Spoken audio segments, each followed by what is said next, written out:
Mau petir, mau hujan, maju terus. Maju saja, Tuhan selalu serta. Maju saja.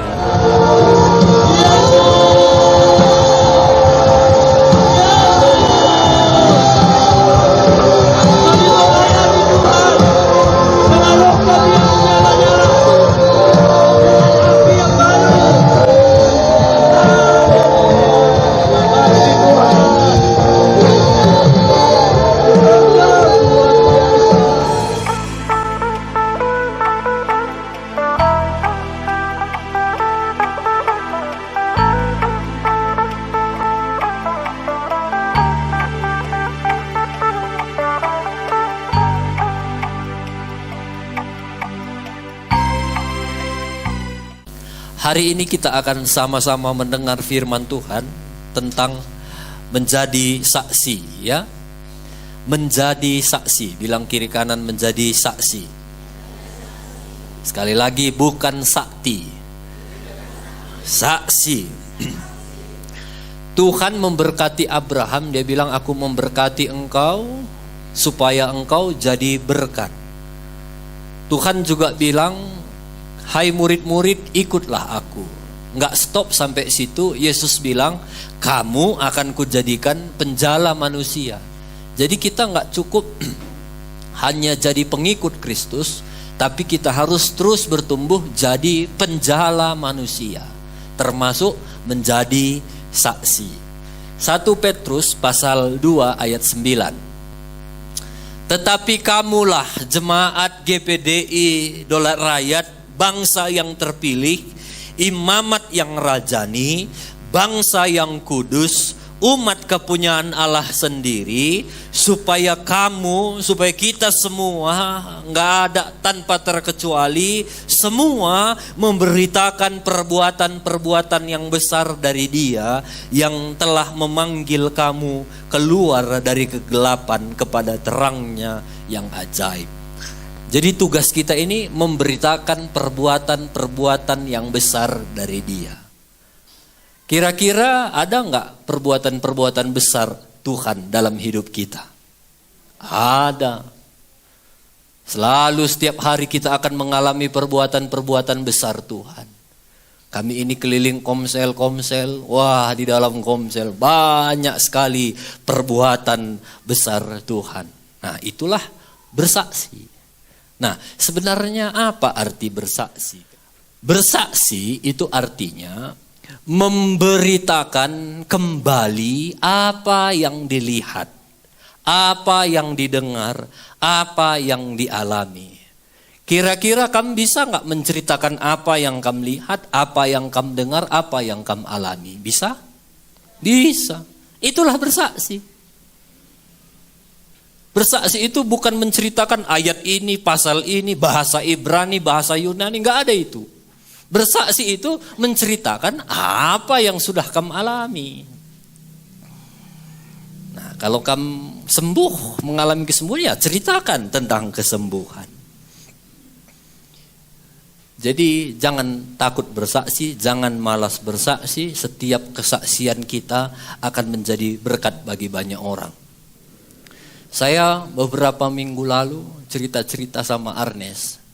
Saya nggak ingat lagi saya cerita apa sama dia. Sampai akhirnya dia bilang begini, betul Om. Seperti pengalaman saya beberapa waktu yang lalu.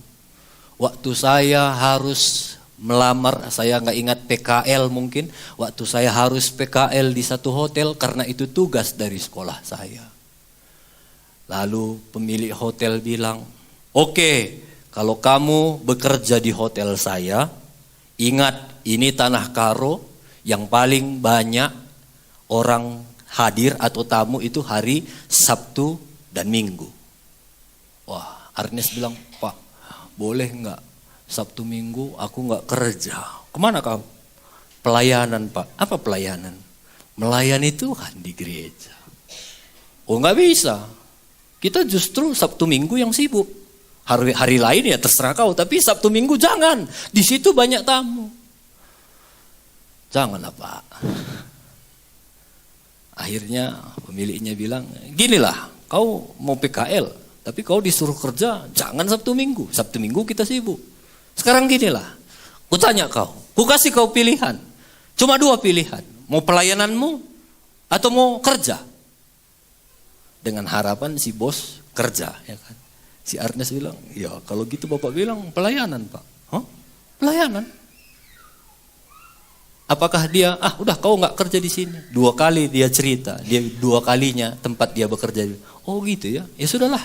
Sabtu Minggu kau nggak usah kerja di restoran. Nanti hari biasa kau di restoran, hari Jumat Sabtu mungkin kau kerja di tempat yang nggak terlalu sibuk. Dan akhirnya dia bisa bekerja di situ. Baginya itu adalah satu pengalaman yang dia ceritakan kepada saya. Tapi bagi saya itu membekas. Puji Tuhan. Jadi ini kan pengalaman-pengalaman. Kemarin kami di Komsel Mama, di Komsel siapa saya lupa, Mama Kesia cerita. Om, aku rindu punya rumah dulu. Dan saking rindunya Om, seringkali jam 3 pagi aku bangun, aku berdoa hanya untuk rumah. Tuhan, aku mau kali punya rumah, Tuhan. Tuhan, aku mau kali punya rumah. Cuma kalau dipikir-pikir, susah jalannya Tuhan. Orang suamiku cuma kerja. Tapi ternyata Om, Tuhan jawab doa. Akhirnya kami bisa punya rumah. Yang belum punya rumah, yang mau punya rumah, bisa coba di trips ini. Mama Kesia jam 3, aku jam 2. Yang kayak gitu-gitu yang kita harus berlomba ya. Jadi sebenarnya bersaksi itu nggak sulit. Tanpa kalian sadari, kalian cerita di komsel itu banyak merema di hati kami. Oh iya ya. Jadi apa yang kamu lihat, apa yang kamu dengar, apa yang kamu alami, itu saja ceritakan. Sama siapa kamu jumpa, ceritakan kebaikan Tuhan. Nggak harus firman Tuhan berkata, kita juga nggak harus terlalu begitu. Ceritakan saja kebaikan Tuhan. Nah, jadi bersaksi itu nggak sulit. Kadang-kadang kenapa kita sulit bersaksi? Yang pertama karena kita enggan, takut, khawatir. Yang parahnya kenapa ada orang nggak bersaksi? Dia masih ada rencana melakukan dosa.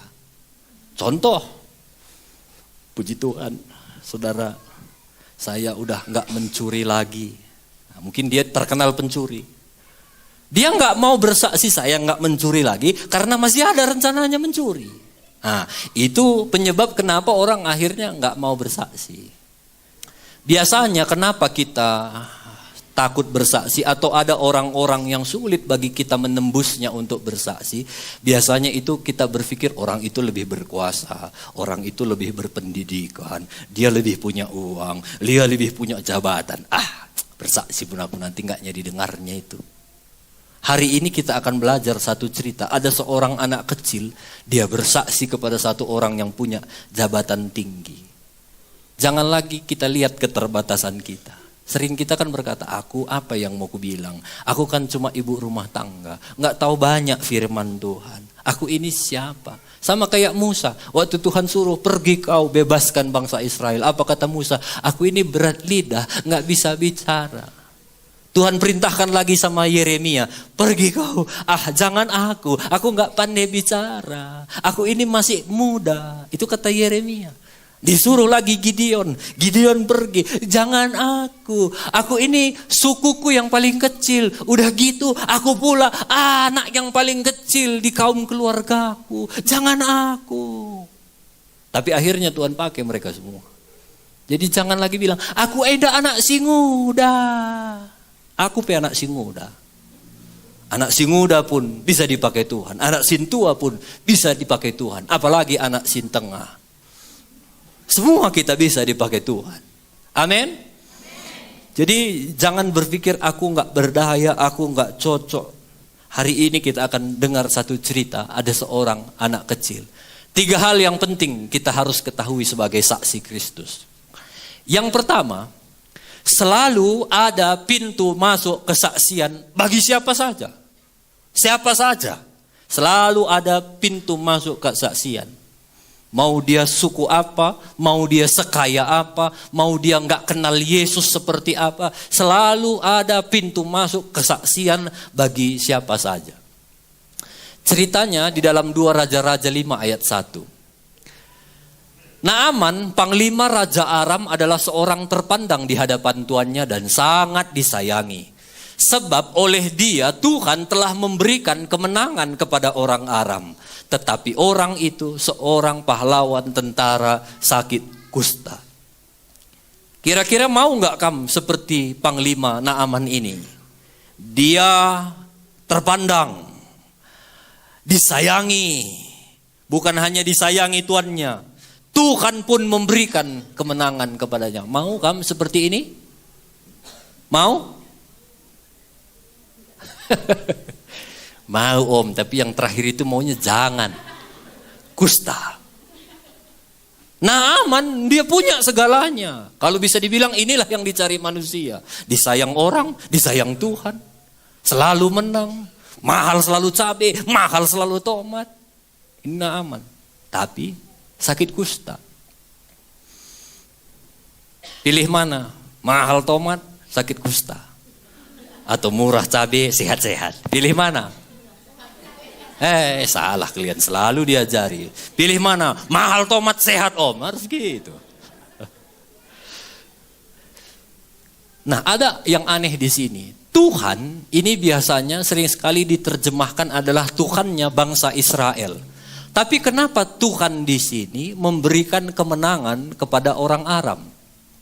Ada apa? Dari sinilah kita belajar Tuhan itu adil. Memang kadang-kadang Tuhan memakai bangsa Israel untuk menjadi penghukuman kepada bangsa lain. Tapi bisa jadi bangsa lain Tuhan pakai juga menjadi penghukuman bagi bangsa Israel. Kalau dia nggak taat kepada Tuhan. Nah, jadi Tuhan itu adil. Ada kalanya kita diberkati Tuhan. Tapi ada kalanya Tuhan disiplin kita. Nakku, kamu sudah terlalu sombong. Nakku, nggak boleh bicara begitu. Nakku, nggak boleh berpikir begitu. Ada kalanya Tuhan disiplin kita, tapi ada kalanya nakku, disayang-sayang. Tuhan itu adil. Di sini yang menjadi masalah. Ini semua hebat, tapi sepertinya nggak ada lagi artinya semua ini kalau ada sakit kusta. Tetapi sakit kusta. Sakit kusta pada zaman itu adalah lambang kutuk bagi orang Yahudi. Jadi sepertinya berkat dan kutuk menyatu di dalam satu tubuh Naaman. Tapi dengar, kalau ada orang sehebat ini, kalau misalnya kita bawa ke panglima kita sekarang, panglima Angkatan Darat Republik Indonesia, dia orang yang seperti ini, kira-kira berpikir enggak kamu, kalau aku bersaksi sama dia, enggak mungkin lah, dia jago, tentaranya banyak, pengetahuannya tinggi, pintar, punya kuasa. Enggak mungkin. Tapi dengar yang pertama tadi, selalu ada pintu masuk kesaksian bagi semua orang. Di sini, ini hebat ini, luar biasa. Gara-gara ini mungkin banyak orang enggak berani bersaksi sama dia. Banyak orang berpikir enggak ada lagi celahnya dia menerima kesaksian. Karena dia begitu dahsyat. Ternyata masih ada celahnya, sakit kusta. Ternyata lewat sakit kusta itu merupakan satu pintu masuk untuk dia menerima kesaksian. Jadi dengar Bapak Ibu, yang pertama sebagai saksi Kristus yang harus kita pegang, selalu ada pintu masuk kesaksian bagi siapa saja.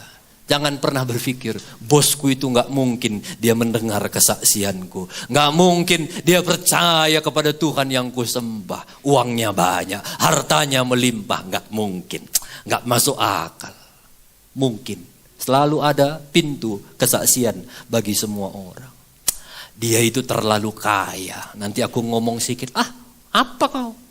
Ngomong kau, mana lebih kaya kita? Gak usahlah bersaksi. Dengar, selalu ada celahnya. Kita tidak tahu apa celahnya, tapi selalu ada celah. Dia kan pejabat, punya jabatan tinggi. Kalau aku ngomong, kayaknya aku gak berdaya. Dengar Bapak Ibu, yang pertama, selalu ada celah jalan masuk kesaksian bagi semua orang. Itu yang pertama. Kalau kita mau jadi saksi Kristus, ingat, selalu ada celah. Siapapun dia, selalu ada celah. Yang kedua, jangan minder sebagai saksi Kristus. Jangan rendah diri. Banyak orang gak berani bersaksi. Aduh, aku ini siapalah.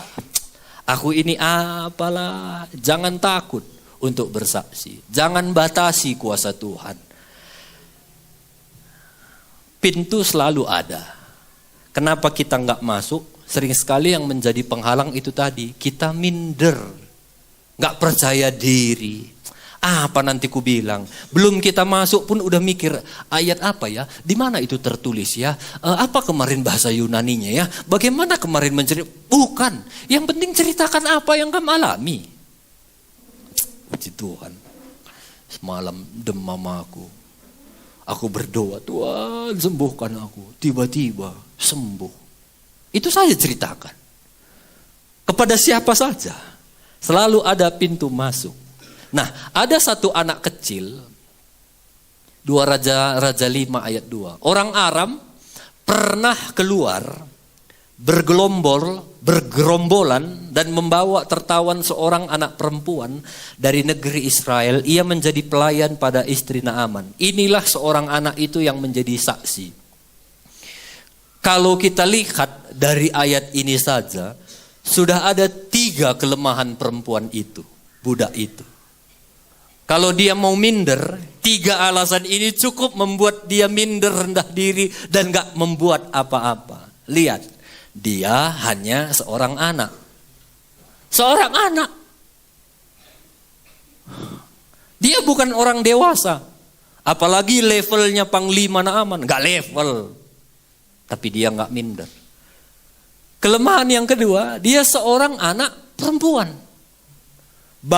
Bangsa Yahudi menganggap perempuan itu, ini maaf, karena ini memang sejarah.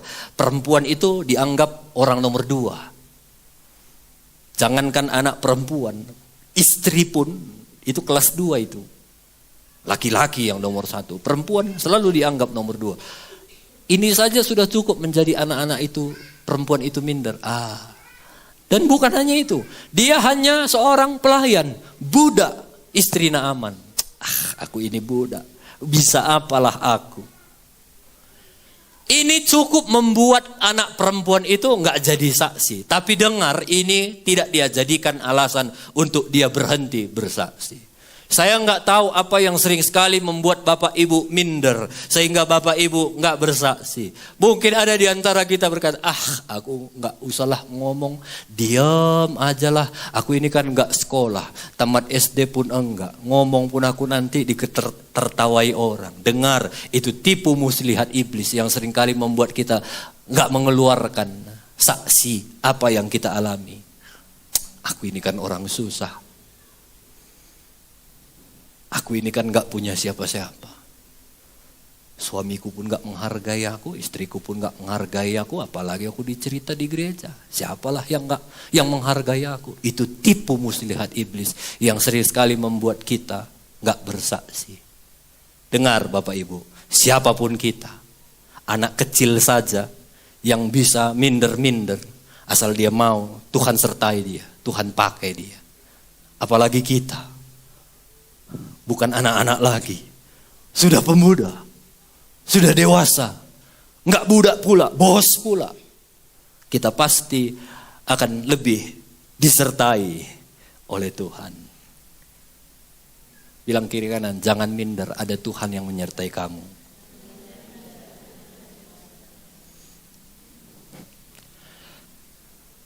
Bisa dimatikan lampunya, ada satu video.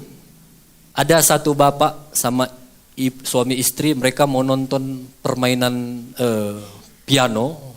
Seorang pemain piano yang handal di kotanya, dia bawa anaknya. Waktu mereka duduk, gak sadar mereka kehilangan anaknya. Rupanya anaknya udah ke belakang, ke pentas. Mana anak kita? Tadi sama kau, enggak katanya. Di mana dia? Lalu tiba-tiba dari pentas, kelihatan anaknya udah main piano. Semua orang ketawa. Aduh, malu kali kita, kata mama. Ini yang ditunggu-tunggu, pemain handal. Aduh, malu kali aku. Terus kau main, katanya. Ditambahin. Did you do this?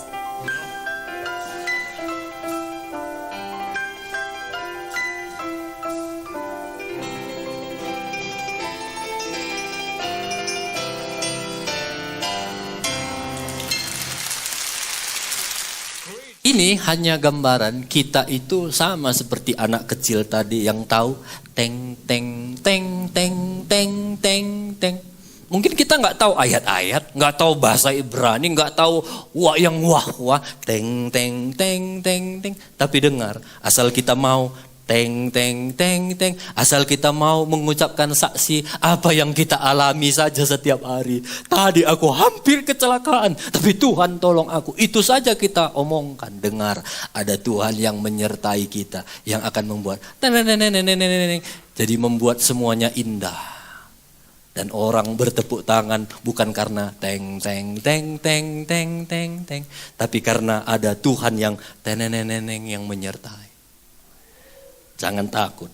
Asal kita mau, jangan minder, pergi dengan teng teng teng teng, ada Tuhan yang akan menyertai hidupmu. Bilang kiri kanan, jangan takut walau teng teng teng teng teng teng teng. Bilang lagi, ada Tuhan. Teneneneneneneneng. Itu yang kedua, jangan minder. Yang ketiga, orang yang bersaksi pasti disertai Tuhan. Ingat janji Tuhan. Pergi jadikan semua bangsa muridku, bersaksi, aku akan menyertai kamu sampai akhir zaman. Nah, gadis itu dia bersaksi. Kesaksiannya nggak ada bahasa teologianya sedikit pun. Dia cuma bilang gini, berkatalah gadis itu kepada nyonyanya, sekiranya tuanku menghadap nabi yang di Samaria itu, maka tentulah nabi itu akan menyembuhkan dia dari penyakitnya. Dia cuma ngomong gitu. Dia ngomong sama pembantu, sama istri Naaman. Tuan, nyonya, seandainya suami nyonya pergi ke sana, di sana ada nabi bisa sembuhkan. Cuma itu bahasanya. Cuma itu kesaksiannya. Dan apa yang terjadi? Gara-gara kesaksian itu, Naaman pergi dan sembuh. Jadi cuma, Tuan, di sana ada nabi. Nabi pada zaman ini itu sama seperti perwakilan Tuhan. Jadi beda nabi sama imam ya.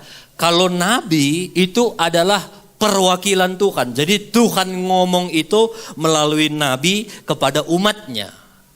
Tapi kalau imam itu sebagai perwakilan rakyat ngomong kepada Tuhan. Jadi kalau ada masalah ngomong kamu sama imam, imam yang sampaikan sama Tuhan. Tuhan, ini tadi pergumulan anak-anakmu. Tapi kalau nabi, Tuhan yang ngomong kepada nabi itu. Nabi, kamu ngomong sama Raja Daud, dia sudah jahat, selingkuh, bilang sama dia. Jadi nabi itu ngomong. Jadi Tuhan mewakili. Nabi itu mewakili Tuhan.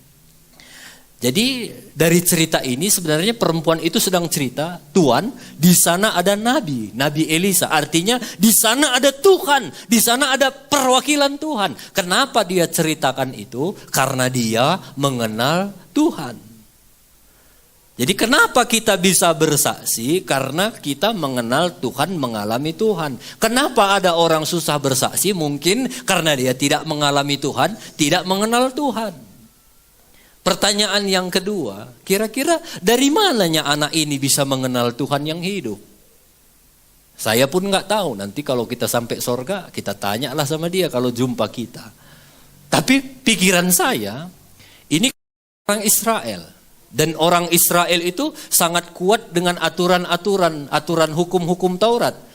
Musa itu setiap hari berbicara kepada bangsa Israel, mereka bicara, Musa ceritakan. Salah satu yang diceritakan Musa, itu Ulangan 6, ayat 5. Dia bilang begini, harus kasihilah Tuhan Allahmu dengan segenap hatimu, dan dengan segenap jiwamu dan dengan segenap kekuatanmu. Apa yang kuperintahkan kepadamu pada hari ini haruslah engkau perhatikan, kata Musa. Musa ngomong lagi, haruslah engkau mengajarkan berulang-ulang. Harus. Bukan adi sempat. Kalau sempat. Bukan kalau moodnya baik. Bukan kalau sehat. Harus engkau mengajarkan berulang-ulang kepada anak-anakmu dan membicarakannya. Apabila engkau duduk di rumahmu, apabila engkau sedang dalam perjalanan, apabila engkau berbaring, dan apabila engkau bangun. Jadi kemungkinan anak ini dari kecil sudah dididik orang tuanya. Lagi dia makan, nakku, habiskan nasi ya nakku. Kalau di zaman sini, kalau di sini pakai nasi, kalau di sana roti. Roti jangan sisa-sisa ya nakku. Itu berkat Tuhan nakku. Mungkin anaknya bohong. Nakku jangan bohong ya nakku. Bohong itu bapaknya iblis. Mungkin anaknya suka lambat-lambat. Jangan lambat nakku. Harus cepat. Firman Tuhan bilang orang Israel itu diharuskan ngajar anak-anaknya. Membicarakan waktu dia duduk di rumah cerita tentang firman Tuhan. Sedang dalam perjalanan lagi di atas bus sutra cerita tentang firman, lagi berbaring cerita firman Tuhan, lagi bangun cerita firman Tuhan. Saya pikir budaya ini bisa kita budayakan di tempat ini. Sukalah kita sama anak-anak kita, lagi makan cerita firman Tuhan, lagi tidur cerita firman Tuhan, lagi makan cerita firman Tuhan. Ini khusus buat orang-orang tua, dengar orang-orang tua, kitalah bapak atau ibu rohani yang pertama bagi anak-anak kita. Kemungkinan anak ini juga diajar sama bapaknya. Nakku, kamu itu orang hebat. Nakku, kamu harus bersaksi.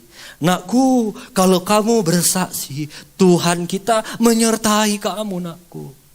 Nakku, jangan minder ya nakku. Kamu itu orang hebat. Kita itu kepala bukan ekor. Pasti orang tuanya gak cerita. Nakku, kita enak kalau mesra nakku.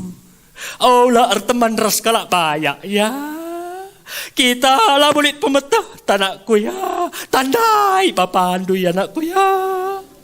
Gak gitu pasti dibilangnya. Kamu hebat. Makanya dia masih kecil pun, perempuan pun berani bersaksi sama panglima. Bilang kiri kanan, ajarkan anak kita. Yang baik itu orang tua yang baik, dia mengajar tapi dia juga mau belajar. Bilang orang tua yang baik mau ngajar tapi mau belajar, bilang. Nah, kalau ada orang tua yang mau ngajar tapi nggak mau belajar, itu namanya kurang ngajar. Jadi harus kita dulu yang belajar. Kemarin kami beli sate satu karena cuma Jacob yang minta. Akhirnya Jacob makan, ada 3 satenya. Dia makan lahapnya satu. Dia makan satu lagi, tinggal 1. Waktu kulihat, kupegang satenya itu, untuk bapak ya anakku. Dia lihat aku sebentar. Lalu dia bilang, iya pak, makan pak. Lalu ku kasih, enggak anakku, makasih anakku, baik. Ini baru mantap, enggak pelit, suka memberi. Lalu dia makan. Nah itu kan kita sedang mengajar nilai firman Tuhan. Jangan kita ajari. Katanya, bang pelang, bangku pelang.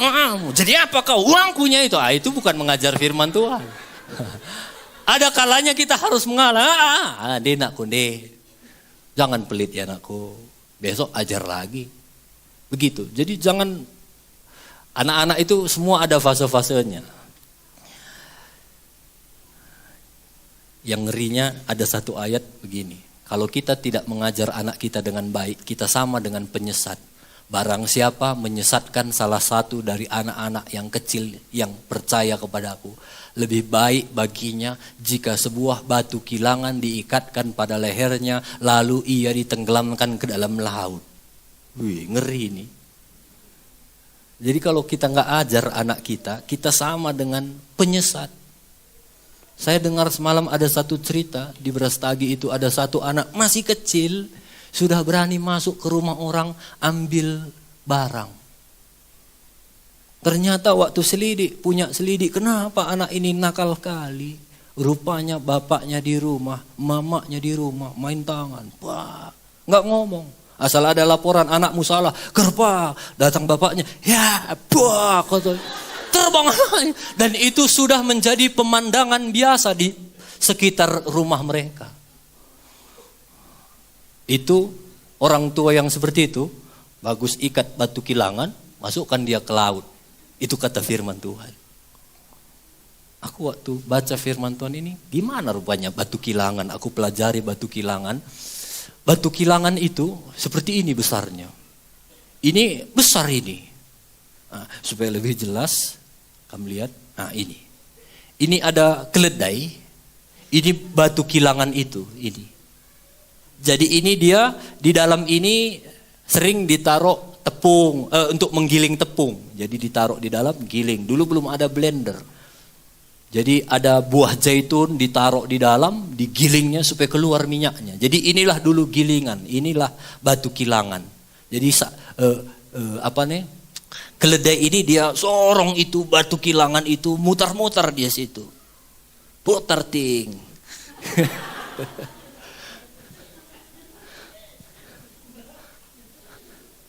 Dia putar dan batu ini berat. Kalau saya baca-baca itu bisa sampai ada 400 kilo, ada sampai 500 kilo. Makin berat makin bagus supaya menimpa yang mau ditindih itu. Jadi kalau kita nggak ngajar anak kita benar, sukanya main tendang, main pukul, tapi nggak ngajar, bagusan kita diginikan, masuk ke dalam. Bukan di sungai, di laut, biar dalam kali. Ini udah ada ikan hiu nunggu ini. Jadi anak ini kemungkinan dia bisa kenal Tuhan karena diajari oleh orang tuanya. Yang kedua, kenapa dia bersaksi? Yang pertama karena dia kenal Tuhannya mungkin dari orang tuanya. Yang kedua karena dia punya belas kasihan. Anak ini adalah orang yang tertawan. Mungkin, ini kan kita nggak tahu ceritanya. Mungkin waktu itu dia diambil dari rumahnya, bapaknya mungkin dibunuh, atau bapaknya ditinggal anak itu nangis, bapak ditarik dia jadi tawanan, baru disuruh dipekerjakan di rumah Naaman. Mungkin dia punya luka hati yang mendalam. Dan waktu itu orang panglima yang mungkin memimpin penumpasan di kampungnya sakit kusta. Kira-kira gimana perasaan lu kalau ada orang yang menyakiti hati lu, gara-gara dia kamu terpisah dari orang tua lu, gara-gara dia kamu gak sekolah lagi, gara-gara dia sejak itu kamu jadi pembantu di rumah, gak lagi sekolah, gak lagi nonton TV, dikerjakan. Dan satu saat orang yang menyakiti kamu itu sakit kusta, gimana kira-kira perasaan lu?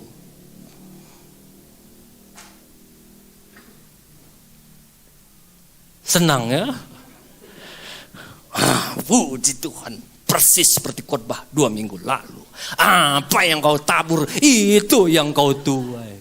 Mungkin kita sambil nyanyi. Yang dulu tak ku mengerti, sekarang kau buat mengerti.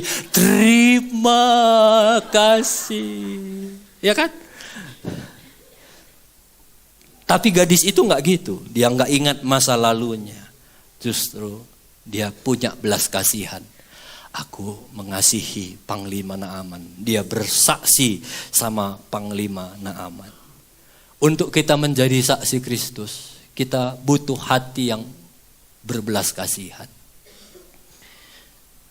Keluarga Bapak Gebi dia sering setiap Selasa ke Sedikalang. Sering kali katanya pulang dari Sedikalang mereka ketemu sama orang-orang yang macet mobilnya, yang mungkin rusak, dan beberapa kali mereka menolong. Satu kali waktu hujan ada mobil berhenti katanya. Semua keluarganya keluar hujan-hujan, nggak tahu bagaimana harus memperbaiki mobil itu. Akhirnya mereka berhenti. Dikenal pun nggak apanya. Waktu dicek rupanya baterainya tekor. Rupanya orang ini dia rental mobil, yang bawa mobil nggak tahu apapun tentang mobil. Sampai akhirnya waktu dicek rupanya baterainya soa. Bapak Gebi ambil baterainya di mobil, hujan-hujan ini. Baru masukkan lagi di mobil orang, di starter udah hidup. Dipindahkan lagi baterainya ke mobil. Baju sudah basah. Lalu orang itu bilang, makasih ya Pak. Iya. Bajunya basah. Di mobil dia kayak Mr. Bean. Ganti baju, pakainya baju mompanya tadi yang belum basah lagi. Kok bisa dia lakukan itu? Itu nggak bisa dibuat-buat kalau kita nggak punya hati yang belas kasihan dari Tuhan. Mungkin banyak pengalaman kita yang lain. Kalau kita nggak punya belas kasihan, nggak bisa kita lakukan. Itu sebabnya yang kedua, kalau kita mau menjadi saksi Kristus, kita harus punya belas kasihan. Ini yang paling penting. Yang ketiga, kita harus punya keberanian. Kalaupun kita kenal Tuhan, dan kita punya belas kasihan. Waktu kita lihat ada orang perlu ditolong, kasihan kali ya. Tapi kalau kita nggak berani, maka kita tidak akan pernah menjadi saksi Kristus. Perempuan ini, dia berani menceritakan sama istri Naaman. Padahal dia belum tahu yakin penuh, nanti kalau Naaman pergi, pulang sembuh. Itu kan belum tentu. Bisa sembuh, bisa enggak. Tapi itu dia buang. Aku harus berani. Kalau misalnya Naaman waktu itu nggak sembuh, dia bisa dihukum mati. Bisa negara rugi gara-gara dia. Bayangkanlah kalau Panglima Angkatan Darat Indonesia datang kemarin misalnya ke Siosar, itu banyak biayanya itu. Sibuk. Semua dari Polda, semua dari Kodim, semua tentara-tentara sibuk mempersiapkan jalan. Mungkin udah berapa hari mereka harus rintis jalan. Mungkin harus persiapkan kayak aspal itu untuk landasan helikopter. Mungkin keamanan juga diperhatikan. Banyak biayanya kalau Panglima turun. Bayangkan waktu Panglima Naaman turun. Banyak biayanya. Bayangkan kalau dia nggak sembuh. Wah, bisa anak gadis itu dibunuh. Tapi dia nggak takut. Jadi yang ketiga, punya keberanian. Kalau nanti Bapak Ibu bacalah kisah para rasul, orang gereja mula-mula itu suka berdoa. Cuma dua yang sering sekali mereka minta dalam doa itu, dalam beberapa pasal itu. Yang pertama selalu mereka berdoa, Tuhan buka jalan supaya kami bisa bersaksi sama siapa orang yang perlu. Itu yang pertama. Yang kedua yang sering mereka minta, Tuhan berikan keberanian kepada kami untuk menyampaikan firman Tuhan. Itu sebabnya Bapak Ibu, biarlah kita semuanya memiliki tiga hal ini. Percaya kalau kita memiliki tiga hal ini, kita akan disertai oleh Tuhan. Dan apa hasilnya?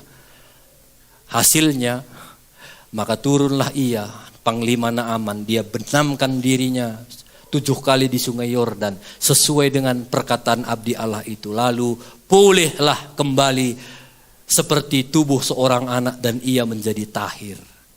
Naaman yang sakit kusta, waktu dia dengar perkataan seorang anak kecil di kampung sana ada nabi, dia dengar perkataan nabi, dia masuk, dia enggak hanya sembuh, tapi dia tahir. Tahir itu maksudnya kulitnya udah kayak anak kecil lagi, mulus lagi. Dan bukan hanya itu, ada tujuan Tuhan yang terakhir. Sampai akhirnya dia bilang, sekarang aku tahu bahwa di seluruh bumi tidak ada Allah kecuali Allahnya Israel.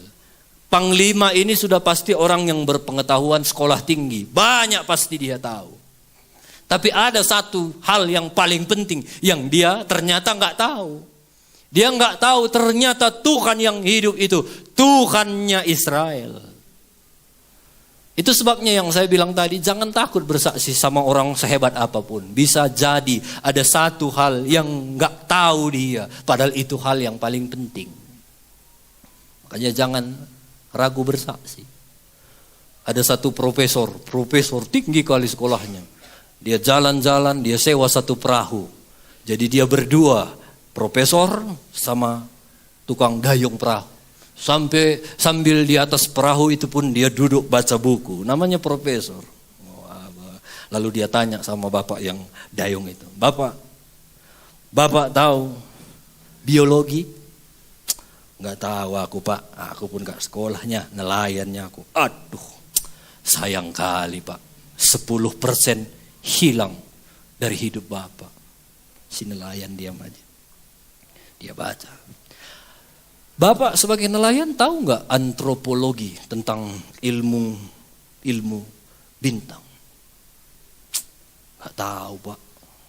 Nggak sekolahnya aku makanya jadi nelayan. Sayang kali. 20% hilang hidup bapak. Bapak tahu nggak teknologi? Apa pula itu teknologi pak? Aduh pak, sekarang semua pakai teknologi pak. Semua handphone, CCTV semua teknologi. Kalau bapak nggak tahu teknologi, aduh 90% hilanglah hidup bapak. Tiba-tiba datang gelombang besar, udah takut profesor. Aduh gimana ini? Datang nelayan dia bilang, Pak, bapak tahu berenangkologi? Nggak tahu, aduh sayang pak, hilanglah semua hidup bapak. Dia tahu biologi, antropologi, teknologi, tapi dia lupa berenangkologi yang terpenting. Banyak juga orang seperti Naaman, dia panglima hebat, mungkin punya tentara, punya jabatan, tapi dia lupa satu yang membuat kalau dia tadi nggak tahu, hilanglah seluruh hidupnya. Jadi bilang kiri kanan, jangan lupa ada satu yang paling penting. Yesuslah Tuhan. Sekarang aku tahu. Ternyata orang hebat pun dulu dia nggak tahu. Tapi sekarang dia sudah tahu. Dan akhirnya setelah dia tahu apa yang terjadi. Dia punya komitmen, punya janji. Aku tidak lagi akan mempersembahkan korban bakaran atau korban sembelihan kepada Allah lain kecuali kepada Tuhan. Sejak itu seorang panglima Naaman dia punya janji, aku gak sembah siapa lagi, aku hanya sembah kepada Tuhan yang hidup. Jadi 3 hal yang hari ini kita pelajari sebagai saksi Kristus. Kami berharap semua jemaat di sini, jemaat yang suka bersaksi. Bersaksi lagi, kemana-mana bersaksi. Yang pertama, kesimpulan dari khotbah hari ini. Selalu ada pintu terbuka untuk kesaksian bagi siapa saja. Yang kedua, jangan minder sebagai saksi Kristus. Yang ketiga, siapapun kita yang bersaksi, kita akan disertai oleh Tuhan. Ingat, teng neng neng neng neng neng neng. Cuma itu aja kerjaan kita. Bukan teng neng neng neng, bukan gitu. Kita teng neng neng, kita cuma ngomong, aduh Tuhan berkati aku. Tuhan tolong aku. Kayak kemarin, walaupun semuanya tomatku hancur, aku tetap memuji Tuhan. Itu kan kesaksian. Teng neng neng neng, tapi ada Tuhan yang akan menyertai. Dan ingat, waktu kita bersaksi, kalau kita mau bersaksi ada 3 hal yang harus kita perkuat. Kenali Tuhan kita baik-baik. Yang kedua, mintalah kepada Tuhan, berikan aku hati yang berbelas kasihan. Dan yang ketiga, berikan aku keberanian. Biarlah setiap hari ini menjadi doa kita. Berdoa pagi-pagi, tambah lagi. Tuhan, hari ini aku mau menjadi saksi Kristus. Pertemukan aku dengan pintu itu, biar aku bersaksi masuk kesaksian itu. Yang kedua, Tuhan, berikan aku yang hati yang belas kasihan. Kalau kita nggak punya hati yang belas kasihan, kayak anak-anak tadi, kita sulit untuk mengasihi dia. Yang kita lihat itu dia mencuri. Tapi kalau Tuhan beri hati yang mengasihi, yang kita lihat bagaimana sebenarnya dia butuh kasih sayang dari orang tua. Dan yang ketiga, minta kepada Tuhan keberanian. Keberanian. Saya pernah ikut satu seminar, satu pembicara itu bilang, hari-hari ini orang Kristen, kenapa kita dipersulit? Karena satu, kita dipenuhi rasa ketakutan. Gak berani lagi kita, katanya. Orang itu yang nakut-nakuti kita, nggak ada apa-apanya itu. Cuma banyak ceritanya. Tapi datang kita takut, mereka lebih senang. Saya juga dengar kesaksian Denny Siregar, orang Kristen ya. Dia bilang, saya selalu bela kebenaran, nggak takut. Lihat, sampai hari ini nggak ada satu orang pun yang berani sentuh saya. Yang herannya mereka berkoar-koar di luar. Waktu ketemu sama saya, apa kata Denny Siregar? Foto pak katanya. Padahal dulu aku bunuh kau, Denny Siregar aku bunuh, aku gantung. Jumpa sama aku, foto pak. Saya pikir ini ada betulnya. Dan Tuhan gak pernah memberikan kepada kita roh ketakutan. Harus berani. Jangan takut, ada Tuhan yang akan terus menyertai kita. Haleluya.